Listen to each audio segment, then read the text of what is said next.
Hello guys, welcome to tutor cool. हमने पिछले video में 15 क्वेश्चन तक सॉल्व किया था। हम कौन सा क्वेश्चन सॉल्व कर रहे थे? जेईई मेंस का सॉल्यूशन मैथमेटिक्स पार्ट जनवरी शिफ्ट 2020। ठीक है, तो हम अब आगे का क्वेश्चन सॉल्व करते हैं। तो ये क्वेश्चन देखेंगे तो ये क्वेश्चन कौन सा बोल रहा है हमें? 16th question. इसमें क्या बोला है कि if 3 plus iota sine theta by 4 minus iota cos theta, ये टर्म क्या है? एक रियल नंबर है। तो मुझे क्या बताना है? Argument of sine theta plus iota cos theta का। ठीक है, तो मैं क्या बोल रहा हूँ, मेरा 3 plus iota sine theta by 4 minus iota ये कॉस थीटा। ठीक है, मुझे ये टर्म क्या बताना है? इसको a प्लस आयोटा बीटा के टर्म्स में रिप्रेजेंट करूंगा अगर मैं, तो ये मुझे बोला क्या, ये क्या है? एक रियल नंबर। ये चीज़ क्या है मेरी? एक रियल नंबर। तो रियल नंबर है तो मतलब जो इसका b रहेगा तो वो कितना हो जाएगा? इसका b 0 है ना, b हो जाएगा इसका 0।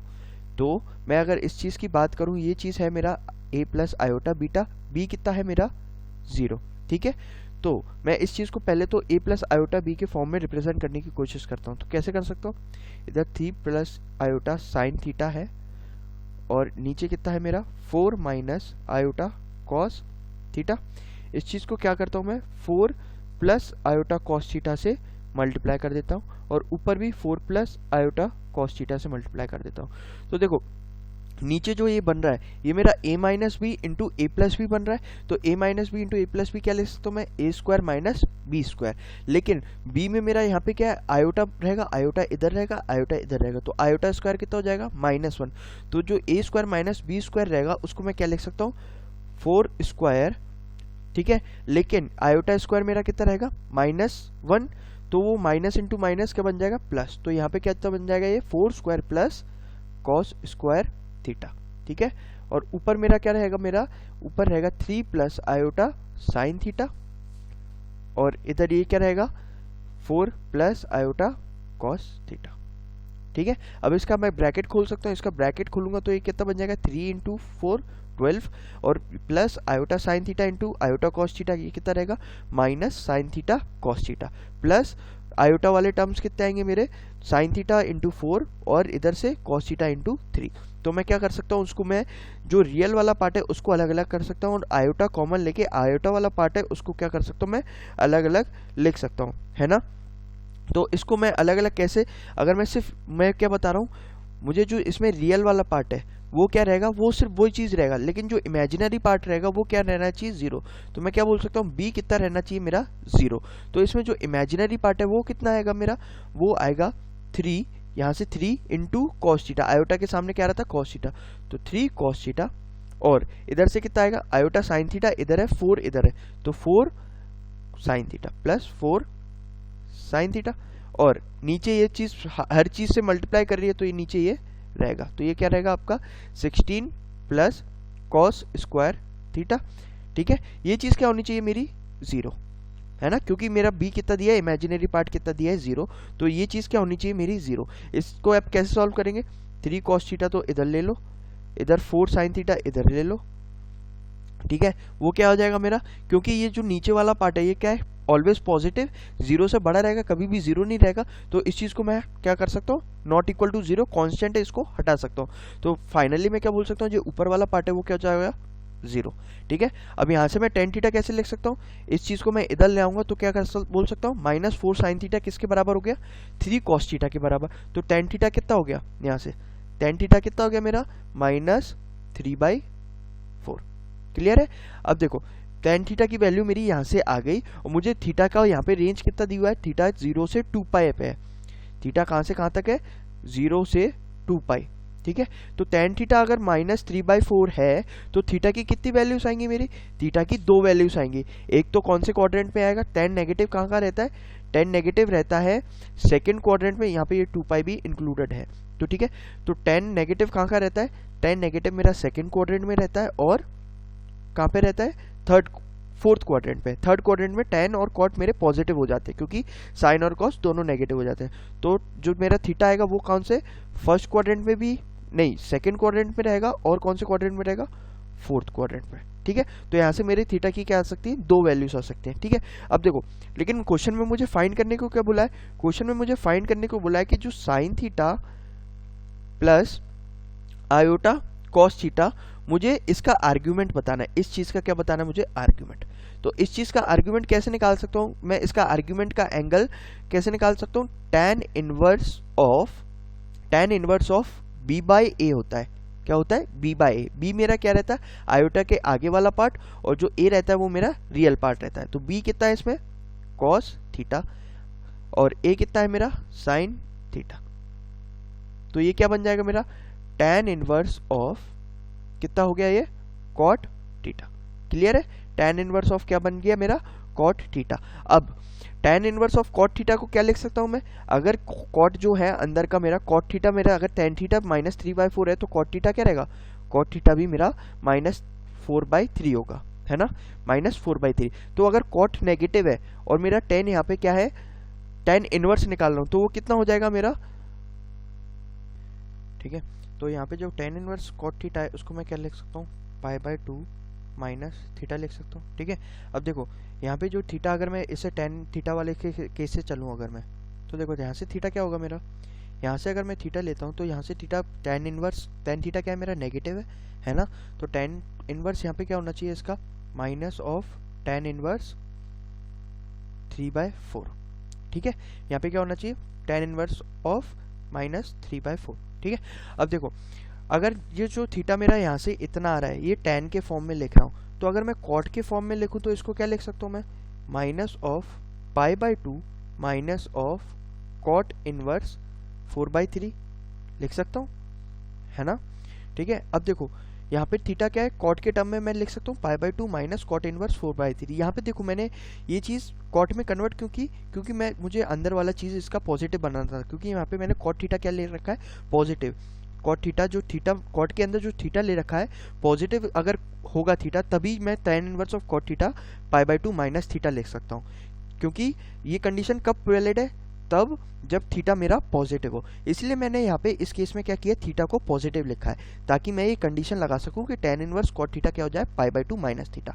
तो यहाँ से मैं क्या लिख सकता हूँ, ये π/2 हो गया, और थीटा कितना आ गया मेरा, यहाँ से ये माइनस है तो इसका अगर माइनस लिखूंगा तो क्या होगा, माइनस इंटू माइनस प्लस, तो ये कितना हो जाएगा, प्लस π/2 माइनस cot इनवर्स 4/3, ठीक है। तो यहाँ से ये कितना हो जाएगा, π/2 plus π/2 pi minus cot inverse 4/3 है, cot इनवर्स 4/3 को tan इनवर्स में कैसे लिख सकता हूँ मैं, ये 3/4 को उल्टा कर दूँ, क्योंकि cot थीटा क्या होता है, 1/tan थीटा। तो ये क्या tan इनवर्स क्या लिख सकता हूँ यहाँ पे मैं, 3/4। तो देखो ये आंसर कौन से मैच कर रहा है, ये आंसर आपके थर्ड ऑप्शन से मैच कर रहा है। क्लियर है आपको, आपका आंसर क्या आ जाएगा, पाई माइनस tan इनवर्स 3/4। आपको ये चीज़ में बहुत ध्यान देना पड़ेगा कि थीटा मेरा नेगेटिव है या पॉजिटिव है। ये जो मैंने कंडीशन लगाई थी tan inverse of cot theta, ये तब भी पॉसिबल है जब थीटा जो मेरा रहेगा ना वो पॉजिटिव रहेगा। तो यहाँ पे आपको जो थीटा आपका यहाँ से निकल रहा है ना, तो आप ना डायरेक्टली वो कंडीशन नहीं लगा सकते कि आपका अगर यहाँ से tan इनवर्स 3/4 आ सकता, तो आप डायरेक्टली यहाँ पे ऐसे नहीं बोल सकते कि देखिए π/2 माइनस tan इनवर्स ऑफ -3/4, उसमें क्या होता, थीटा क्या होता, नेगेटिव होता, तब आपका ये चीज़ पॉसिबल ही नहीं थी। इसलिए पहले मैंने थीटा को, जो अंदर थीटा है मेरा, उसको मैंने क्या करा, पॉजिटिव बनाया, मतलब cot थीटा को मैंने पॉजिटिव बनाया, उसकी वजह से मेरा क्या आया, tan इनवर्स cot थीटा क्या आ गया मेरा, ये चीज़ आ गया π/2 माइनस थीटा। क्लियर है, ओके। तो अब हम नेक्स्ट क्वेश्चन देखते हैं। हमारा नेक्स्ट क्वेश्चन क्या बोला है, हमको नेक्स्ट क्वेश्चन में दिया है कि y equal to Y X क्या है, solution curve of the differential equation. ये डिफरेंशियल इक्वेशन दी है, उसका एक सॉल्यूशन है, हमको y equal to Y X का निकालना है, ठीक है। और मुझे एक और वैल्यू क्या दिया है, जब x 0 है तब y क्या है, 1, ठीक है। अब मुझे बोला है कि इसमें मुझे निकालना है कि पहले तो कर्व निकाल लिया अगर मैंने, तो फिर curve intersects the x axis at a point whose abscissa is, ठीक है। तो मुझे एबिस्कस निकालना है कि मतलब जब y, इसका एबिस्कस का मतलब क्या होता है, एफसी का मतलब क्या होता है कि x कोऑर्डिनेट कितना है, मतलब कि y अगर 0 है तो उसका x कोऑर्डिनेट कितना है। और अगर y ऑर्डिनेट पता रहना पड़ता तो हम क्या बोलते हैं उसको, ऑर्डिनेट। और जो x एक्सिस पे अगर निकालना है तो उसको हम एफसी का बोलते हैं, ठीक है। ये चीज़ याद रखना। अब देखो हमको पूछा क्या है, हमको डिफरेंशियल इक्वेशन कहती है, हमको डिफरेंशियल इक्वेशन दी है कि Y square minus X into dy by D X क्या है, दिया है 1, है ना। तो देखो इसमें अपन क्या कर सकते हैं, इससे अपन ये लिख सकते हैं कि dy बाई डी एक्स हमारा क्या हो जाएगा, dy बाई डी एक्स मैं क्या लिख सकता हूँ यहाँ से, 1 by Y square minus X, है ना। या फिर मैं क्या लिख सकता हूँ इसको, इसको रेसिप्रोकल ले लूँ तो क्या ले सकता हूँ, dx बाई dy क्या हो जाएगा मेरा, वाई स्क्वायर माइनस एक्स। ठीक है, तो देखो ये एक डिफरेंशिएबल इक्वेशन बन जाएगी, लेकिन ये किसका डिफरेंशियल इक्वेशन है, y का नहीं है, ये x का है एक फंक्शन इसमें, और किसके रिस्पेक्ट में ले रहे हैं हम, y के फॉर्म में ले रहे हैं। तो देखो इसको क्या लिख सकता हूँ मैं, dx by dy plus X equal to क्या, वाई स्क्वायर। नॉर्मली जब हम इक्वेशन लिखते थे तो क्या लिखते थे, एक फॉर्म लिखते थे ना, dy बाई डी एक्स, ठीक है, प्लस क्या करते थे हम, उसके सामने एक फंक्शन लिख देते थे, ये फंक्शन किसका होता था, हमारा y का, और यहाँ पे फंक्शन होता था x का। तो हम इस पे क्या करते थे, इन्फ्लुएंस फैक्टर फाइंड करते थे, फिर क्या कर देते थे, y into influence factor is equal to J जो एफ एक्स फंक्शन दिया है इसको dx से इंटीग्रेट कर देते थे, ऐसा करते थे ना। लेकिन यहाँ पे क्या करा है हमने, उल्टा करा है हर चीज़। हमने क्या करा है, x को y का फंक्शन लिया है, तो यहाँ पे हम क्या मान के चलेंगे, x का फंक्शन, और यहाँ पे हम मान के चलेंगे y का फंक्शन। तो इन्फ्लुएंस फैक्टर अगर हमको निकालना है तो हम इन्फ्लुएंस फैक्टर कैसे निकालते हैं, इन्फ्लुएंस फैक्टर हम निकालेंगे कि जो इसके आगे जो डिग्री है उसको हम लेते हैं, जैसे ये 1 दिया है तो इन्फ्लुएंस फैक्टर हम कैसे निकालेंगे, उसको हम e to the power integration क्या कर देंगे, जो इसके आगे जो भी दिया हुआ है उसको लिख देंगे। यहाँ पे 1 दिया है तो 1 लिख देंगे, उसके आगे क्या करेंगे हम, नॉर्मली हम dx के साथ उसको इंटीग्रेट करते थे, लेकिन क्योंकि हमने यहाँ पे dx बाई dy लिया है तो हम किसके साथ इंटीग्रेट करेंगे, उसको dy के साथ। ठीक है, तो ये 1 dy बन जाएगा, तो 1 dy का इंटीग्रेशन करोगे तो कितना आएगा, वो y। तो y का इंटीग्रेशन कितना होता है, मतलब dy का इंटीग्रेशन क्या होता है, y। तो ये इन्फ्लुएंस फैक्टर कितना हो गया आपका, ey।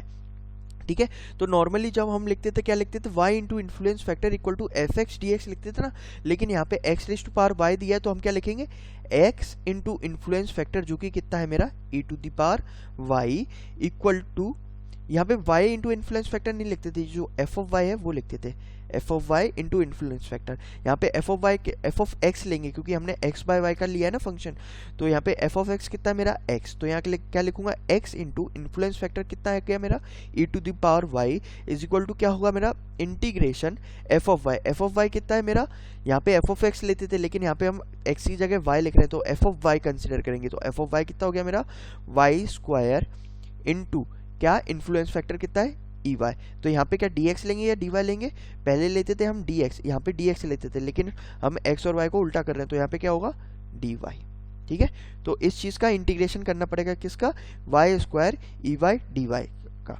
इस चीज़ को हम कैसे करेंगे अब, u v के फॉर्म में, u डी v का जब इंटीग्रेशन करते हैं तो क्या आता है वो, u v minus v D u। ठीक है, ये आता है, तो मैं इसमें dv क्या लेता हूँ, e raise to power y को dv ले लेता हूँ, तो इसका इंटीग्रेशन करूंगा तो क्या आएगा वो, y square e to the power y, क्योंकि dv का इंटीग्रेशन क्या होता है, यहाँ पे dv को मैंने e raise to power y dy लिया है, तो uv कितना हो जाएगा मेरा, y square e to the power y। ठीक है, माइनस इंटीग्रेशन, अब क्या हो जाएगा, v तो ऐसी का ऐसा लिख दो, और इस चीज़ का जो u था मेरा क्या लिया था, y स्क्वायर, तो u का इंटीग्रेशन कर दो तो कितना हो जाएगा, 2y into D Y. Clear है। अब देखो जब इस चीज़ का इंटीग्रेशन आपको पता होगा, आप नहीं तो दोबारा u dv फिर से लगा सकते हो, नहीं तो आपको इस चीज़ का e raise to power y का इंटीग्रेशन पता होगा क्या होता है, y raise to power E Y minus E Y, है ना। तो मैं अभी डायरेक्ट यूज़ करता हूँ, अगर आपको नहीं पता है इस चीज़ का इंटीग्रेशन क्या होता है तो आप दोबारा u dv लगा सकते हो। इसमें केस में क्या करोगे, आप जो dv लोगे वो क्या लोगे, दोबारा e to the power y लोगे। ठीक है, तो इस चीज़ का वैसे इंटीग्रेशन आप ज़्यादातर है तो याद कर लो, वो रहता है जब e टू द पावर क्या, e to the power x का इंटीग्रेशन क्या होता है, x e to the power x minus e to the power x। ठीक है, तो मैं क्या कर रहा हूँ, इसमें इस चीज़ का इंटीग्रेशन कर रहा हूँ, इस चीज़ का इंटीग्रेशन करूँगा तो क्या आएगा, ये चीज़ आएगी क्या, e to the power y into Y minus e to the power y। ठीक है, ये चीज़ इसकी इंटीग्रेशन आएगी, प्लस एक कांस्टेंट टर्म रहेगा, क्यों, क्योंकि ये इंडेफिनिट इंटीग्रेशन है, तो इंडेफिनिट में मैं एक कांस्टेंट टर्म ले लूँगा। ठीक है, तो अब मैं क्या करूँगा, यहाँ पे जैसे मेरा क्या आया था, x e raise to power y आया था ना, ये चीज़ ये आई थी, तो मैं क्या कर लेता हूँ, x फाइंड करने के लिए क्या करता हूँ, e to the power y हर जगह डिवाइड कर देता हूँ। कितना आएगा, x का एक्सप्रेशन मेरा यहाँ से इतना आ जाएगा, y square minus 2y plus 2 plus c into E to the power minus y। ये इक्वेशन आपकी बन जाएगी। ठीक है, ये इक्वेशन बन जाएगी। अब लेकिन मुझे क्या बोला है कि जब x 1 कब बनेगा, जब x 0 है तो y कितना बनेगा 1, यानी कि जब y 1 है तो x कितना बनना चाहिए 0, यानी ये पॉइंट इस इक्वेशन में सेटिस्फाई करना चाहिए। तो मैं क्या कर देता हूँ, x को 0 डाल देता हूँ और y को 1 डाल देता हूँ। तो ये कितना हो जाएगा 1 minus 2 plus 2 plus c by e।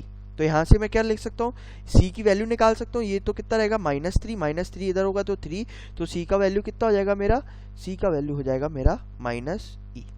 Clear है, -2 यहाँ से कैंसिल हो गया ना, तो बचा कितना 1 और ये 1 इधर -1 हो जाएगा, तो c कितना हो जाएगा -1 इंटू ई यानी कि e। तो c का वैल्यू आपका यहाँ से e आ जाता है। ठीक है, तो अब यहाँ से मैं क्या बोल सकता हूँ, हमारा एक्चुअल जो ग्राफ का कर्व है वो कितना आ गया, y square minus 2y plus 2 plus c कितना है मेरा -e। तो इसको बोल देता हूँ -e into E to the power -y।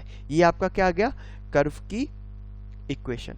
ठीक है, कर्व की इक्वेशन ये आ गई। अब देखो क्वेश्चन में हमको फाइंड क्या करना था कि the curve intersects at x axis at a point whose abscissa is. x axis पे अगर इंटरसेप्ट कर रहा है, ये कोई भी कर्व अगर x एक्सिस पे इंटरसेप्ट कर रहा है, यानी क्या हो जाएगा, y उसका क्या हो जाएगा 0, और जो ये x कोऑर्डिनेट आता है इसको हम एप्सिका बोलते हैं। क्या बोलते हैं हम, एप्सिका। तो एप्सिका हमको फाइंड करना है, तो क्या करूंगा, इसमें मैं y इक्वल टू 0 डाल दूंगा, तो जो मेरा x का वैल्यू आएगा वो मेरा फाइनल आंसर रहेगा। ठीक है, तो मैं y को अगर 0 डालूंगा तो इसमें क्या हो जाएगा, x इक्वल टू 0 माइनस 0, और इधर क्या हो जाएगा +2 प्लस -e, और ये कितना हो जाएगा, y 0 डाल दिया तो मैं कितना हो जाएगा ये 1। ठीक है, तो यहाँ से x की वैल्यू क्या बोल सकता हूँ, x की वैल्यू कितनी आ जाएगी मेरी 2 माइनस e, कितनी आ जाएगी 2 माइनस ई। तो हमारा एप्सी का जो आ रहा है वो कितना आ रहा है 2 माइनस ई, तो मेरा आंसर होगा वो कितना रहेगा 3। क्लियर है, नेक्स्ट क्वेश्चन देखते हैं। हमारा नेक्स्ट क्वेश्चन हमको क्या बोला है कि let F of X be a polynomial of degree 5। Degree 5 दिया है, तो मतलब मैक्सिमम एक्स की वो कहाँ तक उसका रहेगा, एक्स टू द पावर कौन सा मैक्सिमम रहेगा, एक्स टू द पावर 5 तक का मैक्सिमम रहेगा। और मुझे क्या बोला है, एक्स इक्वल टू +-1 उस जो कर्व है उसके क्या है क्रिटिकल पॉइंट, और मुझे बोला है कि इफ लिमिट, ये वाली लिमिट क्या है 4 है, तो which one of the following is not true. Not का ये ध्यान रखना, नॉट ट्रू पूछा है हमको। ठीक है, अब देखो मुझे ये लिमिट क्या बोली है, लिमिट क्या है मेरी, limit x tending to 0 2 plus f of x by X cube equal to 4। मुझे क्या दिया है, ये जो लिमिट है ये क्या है, एक मेरी एक्सिस्टिंग लिमिट है ना, तो मतलब ये लिमिट एग्जिस्ट कर रही है। ठीक है, अब देखो f ऑफ x मुझे क्या बोला है, f ऑफ x मुझे डिग्री पॉलिनोमियल बोला है 5, यानी ये कितना हो जाना चाहिए, a x to the power 5 plus b x to the power 4 plus c x cube plus d x square plus e x plus f, है ना, ऐसा होना चाहिए। लेकिन क्योंकि मुझे f of x by X cube की लिमिट एग्जिस्ट कर रही है, मतलब लिमिट ये ऐसा है, तो इसको मैं ऐसे लिख सकता हूँ, limit x tending to 0 2 plus limit x tending to 0 f of x by X cube equal to 4, ये लिख सकता हूँ। तो यहाँ से क्या लिख सकता हूँ, limit x tending to 0 f of x by X cube कितना हो जाएगा मेरा 4 माइनस, ये चीज़ तो 2 ही बन जाएगी, तो 4 माइनस 2 2। तो मैं क्या बोल रहा हूँ, f of x by X cube क्या है, मेरी लिमिट एग्जिस्ट कर रही है, तो मैं बोल सकता हूँ कि अगर मैं f of x by X cube कर दूँ तो यहाँ पे ये एक्स क्यूब हो जाएगा, यहाँ पे एक्स क्यूब हो जाएगा, यहाँ पे एक्स क्यूब हो जाएगा, यहाँ पे एक्स क्यूब हो जाएगा, यहाँ पे भी एक्स क्यूब हो जाएगा, और यहाँ पे भी एक्स क्यूब हो जाएगा।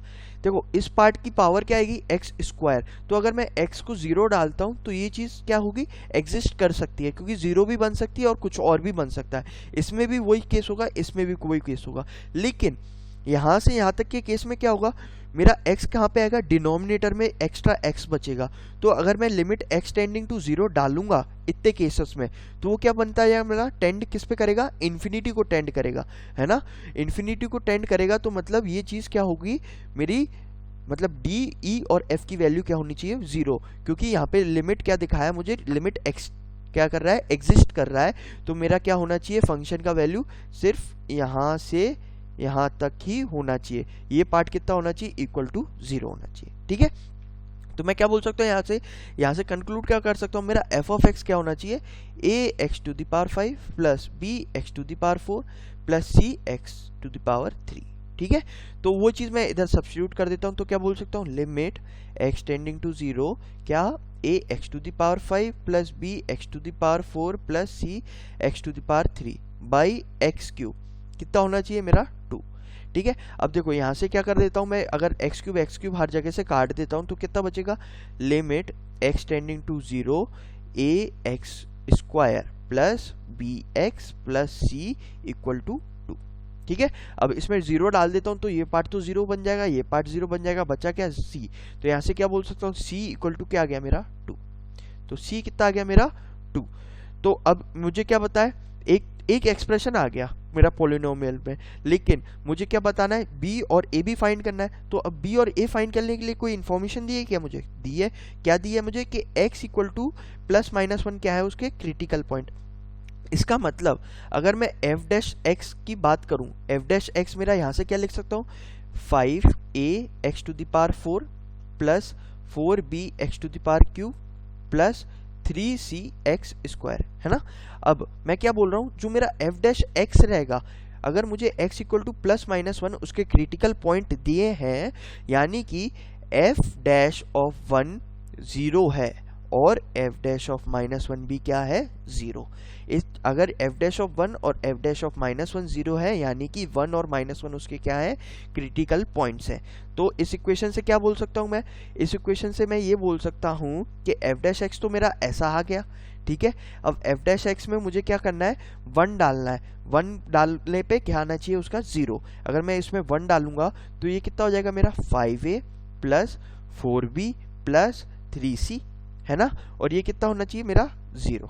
ठीक है, और दूसरी इक्वेशन क्या बनेगी, जब मैं इसमें f डैश माइनस 1 डालूंगा, इसमें माइनस 1 डालूंगा तो ये कितना हो जाएगा, ये तो माइनस 1 रेज़ टू पावर 4, ये तो पॉजिटिव ही रहेगा, तो ये तो 5 ही रहेगा। यहाँ पे क्या रहेगा, एक्स क्यूब है तो कितना हो जाएगा, ये माइनस हो जाएगा, तो ये 4b हो जाएगा माइनस में, और ये चीज़ क्या हो जाएगी प्लस में ही रहेगी, तो ये कितना हो जाएगा 0। अब मैं क्या कर रहा हूँ, इन दोनों एक्सप्रेशन को एक दूसरे से क्या कर देता हूँ, सब्ट्रैक्ट कर देता हूँ। क्या कर रहा हूँ मैं, सब्ट्रैक्ट कर दे रहा हूँ। इन दोनों को अगर मैं एक दूसरे से सब्ट्रैक्ट कर दूंगा तो क्या हो जाएगा, 5a तो कैंसिल हो जाएगा, 3c भी कैंसिल हो जाएगा, बचेगा कितना 4b माइनस 4b, तो कितना हो जाएगा वो 8b इक्वल टू कितना होगा 0, क्योंकि 0 माइनस 0 यहाँ से 0। तो यहाँ से क्या बोल सकता हूँ, कंक्लूजन क्या है मेरा कि b इक्वल टू क्या है 0। तो मेरी c की वैल्यू 2 आ गई, b की वैल्यू 0 आ गई, तो मैं a निकाल सकता हूँ, किसी भी इक्वेशन में पुट कर दो। मैं इस इक्वेशन में पुट करता हूँ तो मैं क्या बोल सकता हूँ, 5a प्लस 4b, b कितना है मेरा 0, तो ये तो 0 बन जाएगा, और c कितना है मैं निकाल चुका हूँ 2, तो 3c कितना हो जाएगा 6, ये कितना हो जाएगा मेरा 0। तो मैं a की वैल्यू यहाँ से क्या बोल सकता हूँ, a की वैल्यू मेरी कितनी हो जाएगी -6/5। क्लियर है, तो मेरा क्या आ गया, मेरा a की वैल्यू आ गई, b की वैल्यू आ गई और c की वैल्यू आ गई। तो मैं बोल सकता हूँ मेरा फंक्शन क्या होगा, f ऑफ x क्या आ जाएगा मेरा, f ऑफ x आ जाएगा मेरा -6/5 x to the power 5 plus b 0 है तो ये वाला पार्ट तो हट जाएगा, बचेगा क्या c कितना है 2x क्यूब। ठीक है, तो मैं f ऑफ x क्या बोल सकता हूँ, मेरा f ऑफ x कितना आ गया यहाँ पे, f ऑफ x आ गया मेरा -6x to the power 5/5 plus 2 into X cube, ये मेरा क्या आ गया x f ऑफ x। देखते हैं हमारा ये अब क्या, हमको ऑप्शंस चेक करने पड़ेंगे, ऑप्शंस की वजह से हमको जो जो सही है वो नहीं बताना, हमको क्या बताना है जो गलत है। अब आप गौर से देखोगे तो आपको ना ये फर्स्ट और फोर्थ ऑप्शन चेक करने की जरूरत नहीं है, क्यों, क्योंकि ये सिंगल चॉइस क्वेश्चन है। सिंगल चॉइस में ये दोनों ऑप्शन क्या दिए, एक दूसरे के कॉन्ट्राडिक्टरी, मतलब अगर ये चीज़ हो सकती है तो ये चीज़ नहीं हो सकती, तो आंसर मेरे सेकंड और थर्ड ऑप्शन में ही होंगे। लेकिन आपको मैं क्लियर कर देता हूँ कि ये चीज़ होना क्या चाहिए, समझ में आना चाहिए आपको हर चीज़। तो देखो f it's a odd function बोला है, तो अगर इसमें देखो x को अगर मैं माइनस डाल देता हूँ, x को अगर माइनस डाल देता हूँ तो मेरा क्या होगा, x टू द पावर 5 है, x को मैं क्या डाल रहा हूँ माइनस x डाल रहा हूँ ना, x टू द पावर 5 कितना हो जाएगा मेरा minus of x to the power 5, और x क्यूब कितना हो जाएगा minus of x to the power cube. तो मेरा क्या हो जाएगा, जो फंक्शन रहेगा यहाँ से मैं क्या बोल सकता हूँ, f ऑफ x मेरा क्या रहेगा minus of f of minus x। ठीक है, तो ये रहेगा, तो कब क्या बोल सकता हूँ मैं, ऑड फंक्शन है। ठीक है, तो अगर मेरा ऑड फंक्शन है तो मेरा फर्स्ट ऑप्शन तो सही है, यानी कि क्या है वो ऑड फंक्शन है, इसमें कोई बुराई नहीं है। अब ये जो मेरा सेकेंड ऑप्शन दिया है, सेकेंड ऑप्शन में मुझे क्या दिया है, f ऑफ 1 कितना दिया है मुझे, f of 1 minus 4 times f of minus 1 equal to 4। ठीक है, तो f ऑफ -1 को क्या लिख सकता हूँ यहाँ पे, f ऑफ -1 को मैं माइनस ऑफ f ऑफ 1 लिख सकता हूँ। क्यों? क्योंकि ये क्या है, फंक्शन ऑड फंक्शन है। तो यहाँ से क्या बोल सकता हूँ, ये f of 1 plus 4 f of 1 बन जाएगा, यानी कि 5 f ऑफ 1 बन जाएगा। अब अगर आप f ऑफ 1 की वैल्यू यहाँ पे इसमें पुट करो, f ऑफ 1 की वैल्यू कितनी आएगी आपकी, 4/5। तो ये कितना बन जाएगा, 5 × 4/5, यानी कि 4 आंसर आएगा। तो फोर्थ ऑप्शन भी ऐसा आपका सही आ जाएगा। अब देखो, अब सेकेंड ऑप्शन और थर्ड ऑप्शन बात करेंगे, तो इसमें हमको सिर्फ मैक्सिमा और मिनिमा फाइंड करनी है। तो मैक्सिमा और मिनिमा फाइंड कैसे करते हैं, जब f ऑफ x दिया है तो f डैश x 0 होना चाहिए। तो उस केस में क्या होगा, जो x यहाँ पे आएंगे वो मेरा मैक्सिमा भी हो सकते हैं और मिनिमा भी हो सकते हैं, है ना। लेकिन पता कैसे करेंगे कौन सा मैक्सिमा कौन सा मिनिमा, वो हम पता करेंगे f डबल डैश x से। तो ये चीज़ अगर पॉजिटिव हो गई, यानी कि क्या है, वो मेरा मिनिमा है, और अगर ये चीज़ नेगेटिव हो गई तो वो क्या है, मेरा मैक्सिमा। ठीक है, तो कोई भी एक चीज़ चेक कर लो। एफ एक्स अपन को यहाँ से पता है, एफ डैश एक्स मुझे यहाँ से पता है, एफ डबल एक्स क्या हो जाएगा, एफ डबल एक्स कितना हो जाएगा, ये हो जाएगा इस चीज़ का डिफरेंशिएशन। ये चीज़ कितना हो जाएगा मेरा यहाँ से, ये हो जाएगा 20ax³ प्लस ये b तो 0 था, b पार्ट हटा दो, और ये कितना था 6cx। ठीक है, a की वैल्यू कितनी थी मेरी, -6/5। तो 20 × -6/5 कितना रहेगा, ये 4 × 6 24, तो -24x³ प्लस ये कितना रहेगा मेरा, ये रहेगा 6c × x। तो c कितना है मेरा, c है 2, तो 6 2 जा कितना हो जाएगा 12 × x। ठीक है, अब मुझे मैक्सिमम मिनिमम फाइंड करना है, तो मैं अगर 1 की देखूं, इसमें x1 डाल देता हूँ। f'1 कितना आ रहा है मेरा, f'1 डालूंगा, इधर कितना आएगा मेरा, -24 प्लस 12, यानी कि मेरा नेगेटिव आएगा, है ना। तो ये चीज़ नेगेटिव है, यानी कि 1 क्या है मेरा, 1 क्या है मेरा, पॉइंट ऑफ क्या है वो, अगर नेगेटिव आ रही है तो मेरा क्या आएगा, वो चीज़ आएगी मैक्सिमा। तो मेरा जो 1 है वो क्या है, पॉइंट ऑफ मैक्सिमा। तो मैं बोल सकता हूँ 1 क्या है मेरा, मैक्सिमा। और अगर 1 मैक्सिमा है तो -1 कितना आएगा, -1 यहाँ पे डालोगे तो कितना आ जाएगा, वो -1 क्या आ जाएगा आपका, पॉजिटिव आएगा, यानी क्या है वो मेरा मिनिमा। तो कौन सा ऑप्शन सही है इसमें, ऑप्शन सही तो मेरा ये है कि x = 1 क्या है मेरा, पॉइंट ऑफ मैक्सिमा है। लेकिन हमको ये नहीं पूछा कौन सा सही है, मुझसे ये पूछा है कि कौन सा गलत है। तो गलत क्या है, x = 1 is a point of minima, ये चीज़ गलत है, क्योंकि हमको पता है x = 1 क्या है, मैक्सिमा है। तो इसका ऑप्शन करेक्ट कौन सा रहेगा, सेकेंड ऑप्शन। ठीक है, नेक्स्ट क्वेश्चन में क्या बोला है, in a workshop there are 5 machines and the probability of any one of them to be out of service on a day कितना दिया है, 1/4। If the probability that at most 2 machines will be out of service on the same day is कितना दिया है, इतना। तो मुझे find क्या करना है, k की वैल्यू। तो देखो मुझे क्या बोला है, 5 मशीन है मेरी, 1 2 3 4 5 मशीन है, और ये क्या है कि कोई भी मशीन फॉल्टी हो या फिर कोई भी मशीन काम ना करे, इसकी प्रोबेबिलिटी क्या दी है मुझे, 1/4, है ना। और मुझे क्या बोला है कि मुझे प्रोबेबिलिटी निकालनी है कि अटमोस्ट, यहाँ पे ये चीज़ नोटिस करने वाली है कि मुझे क्या बोला है, अटमोस्ट, यानी कि ज़्यादा से ज़्यादा 2 मशीन मेरी काम नहीं कर रही है। यानी कि ऐसा भी हो सकता है कि मतलब मेरी क्या कोई भी मशीन क्या है फॉल्टी नहीं हो, मतलब कि 0 मशीन हैज़ फॉल्ट या फिर 0 मशीन हैज़ फॉल्ट।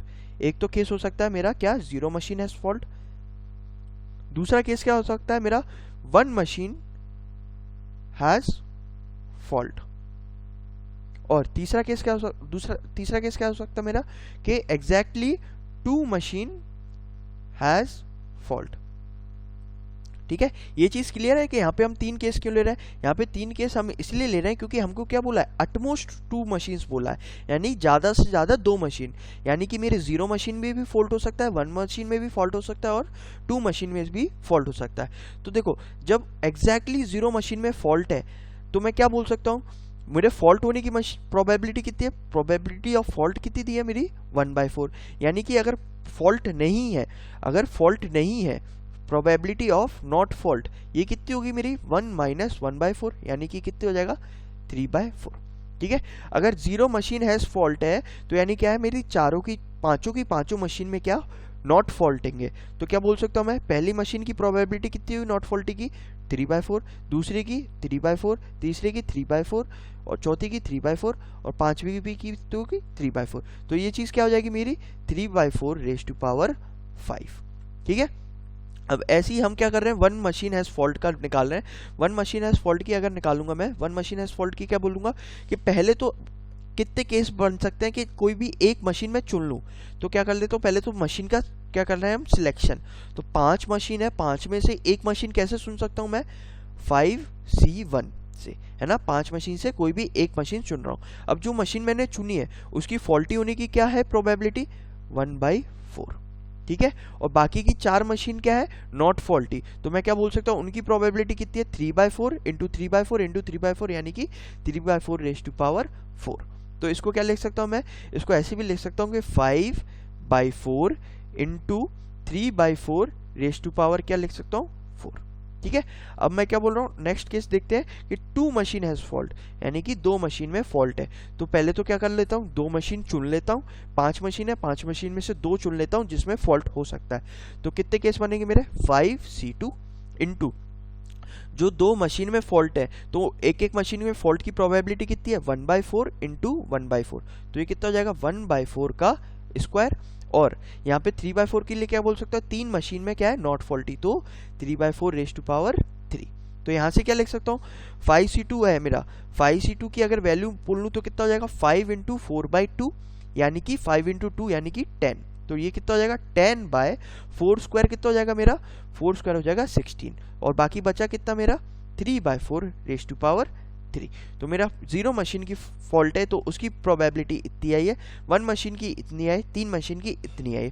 तो अगर मैं टोटल की निकालना चाहूँ तो मैं क्या करूँगा, तीनों को ऐड कर दूंगा, ठीक है।